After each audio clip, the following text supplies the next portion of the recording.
So let's talk about your friendly neighborhood Spider-Man. Is this show woke? And I saw the first episode. Spider-Man is my favorite superhero. I love watching him in a lot of different shows. The '90s series is my favorite one all time. But going into the first episode, I liked the trailer, had some hope for it.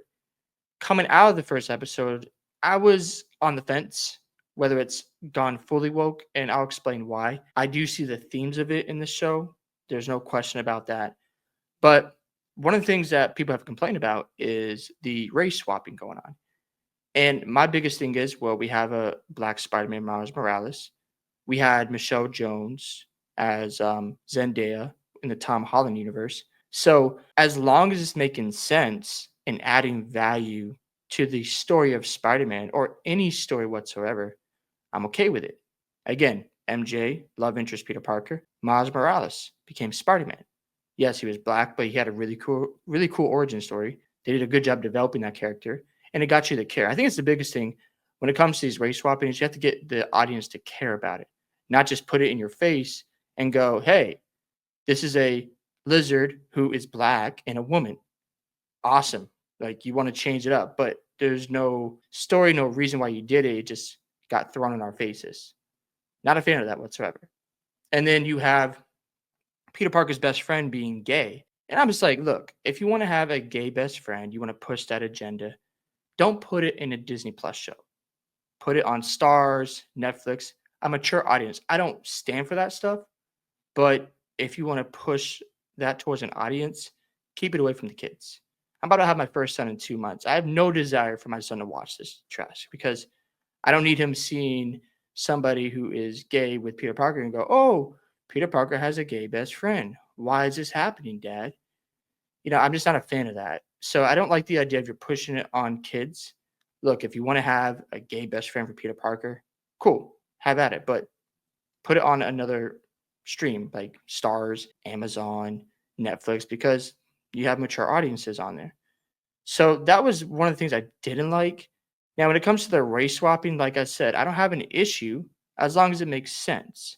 But if you're going to throw a lizard in there as a woman who's black and there's no reason why you did it, you don't attach a background, it's like, what are you doing here? Now, I understand this is a different universe. I totally get that because when you're a different universe, obviously you're going to change things up. But when you make it blatantly obvious that you have some agenda you're trying to push, that's where I have question marks. Now, when it comes to the origin story, how he got bit by the spider, have no problem with it. Because at the end of the day, you're trying to be different. I'm not going to knock you for that if the spider's in a portal coming down and he bites Peter Parker. Okay, cool. You want to get to the point. And again, I don't always like to watch a long, dragged out origin story. So the fact they got it out the way and became Spider Man and in the costume, got no problems with that either because we saw that with Tom Holland. He had, this costume with goggles on. So they went for the same route here. Okay, fine. No problem whatsoever. The other things we looked at the show was Pearl and Peter Parker. And Pearl was, taller than Peter Parker, had broader shoulders. And it's like, okay, are you trying to push an idea where you have your feminist agenda going on? Peter Parker looks weaker. And I'm like, come on, guys, we can't do this. So in that same scene where Peter Parker is nervous of asking Pearl out on a date, his friend Nico, the gay best friend, was telling him, you should ask her out and take advantage of the opportunity because you never know if you're getting another one. So we fast forward to the football scene where he's on the field and he's walking towards Pearl. And all of a sudden, Lonnie Lincoln beats Peter Parker to the punch and their boyfriend and girlfriend. And of course, Peter Parker's disappointed. Got no problem with that because we know Peter Parker has bad luck with women and doesn't always get the girl he wants right away. And of course, you hear that comment from Nico saying, "Man, I would love to be with Pearl." And I'm like, what are we doing here? I just don't like that whole vibe. And then we move on to the scene where they're in class and everybody's got to pick a partner. And Lonnie Lincoln decides to partner up with Peter Parker. And Peter sees this as an opportunity to potentially win over Pearl.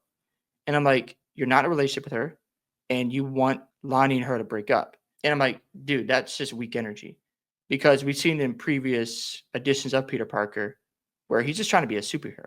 He doesn't care about winning the girl, hoping that they get together.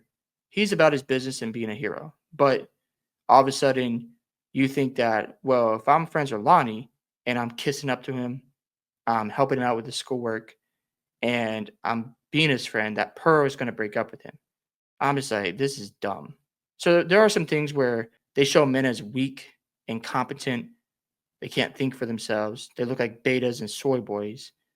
And in that scene, I'm like, dude, you shouldn't care about Pearl at that point. Yes, I know you like her, but at that point, just focus on being Spider-Man and being a nerd instead of taking advantage of an opportunity where maybe Lonnie breaks up with Pearl. Now, Lonnie is known as Tombstone in previous versions of his character. We'll see if they head in that direction. Not sure if they will. But those are just some of the issues I have with this show. Now, again, if you're going to race swap, if you're going to change genders, cool. No big deal. As long as it makes sense and it adds value to the character and the story, have at it. But again, when you're forcing it, there's no origin story. We have no reason to care.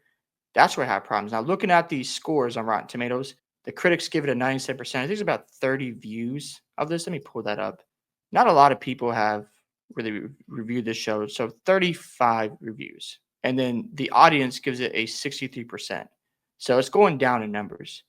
And we'll probably see it dip even more. And I understand why people are upset because we get it. You want to be different. It's a brand new universe, and you don't want to just do everything by the books, but stick to the principles. And there was no quote about with great power comes great responsibility. Maybe they'll do that later in the series or another season. I don't know. Because again, Tom Holland never had that quote until the third Spider Man movie. So if you're trying to be different, cool. But again, I don't know what they're trying to do here. I'm not a fan of just you race swapping for no reason because it has to make sense. And then Peter Parker's best friend being gay, I'm like, come on. And of course, the whole idea about, well, let me try to be this guy's best friend so I can hook up with that girl. It's just dumb and obnoxious, and it doesn't make sense. It doesn't add value to the character. Now, again, do I think the entire show is woke? No. I'm not going to go that far because I think when it comes to the race swap and the complaints I hear, we have to remember that Miles Morales is Spider Man. Michelle Jones was black, and she was known as MJ. And that worked out really well. So we'll see how the rest of the show goes. I don't know if it's going to get any better, especially when you're pushing these agendas. We didn't even get a chance to talk about Norman Osborn and Harry. Like, I'm like, come on, guys. What are we doing here with Harry Osborn? He looks like a feminine guy, and it's just dumb. And, I get you're trying to go down a different road because a different universe. But when you make things blatantly obvious, that's where you're going to get pushback and why you see the ratings the way they are. And you should never be, impressed when you have the critics at a 97% and only 35 have reviewed, and the audience has it at almost 60%. It's not a good way to look at it and think like, oh, this show is great when the audience doesn't really agree. I don't know what Disney's going to do at this point. If they want to keep losing money and embarrassing themselves with Marvel, have fun with it. Hopefully, someone buys Marvel and changes this whole thing because it continues to go down a rabbit hole where they might not recover and it's only going to get worse. Again, I have no issues if you're trying to change things up, but know your audience. If you're pushing it towards children, that's where I have a problem. And you should leave that stuff out, in my opinion. Hope you guys enjoyed this video today. I'd love to hear your thoughts on your friendly neighborhood Spider-Man. Do you think it's gone fully woke? Do you like the show? Love to hear your thoughts on that. Don't forget to like and subscribe to the channel, and I'll catch you in the next one.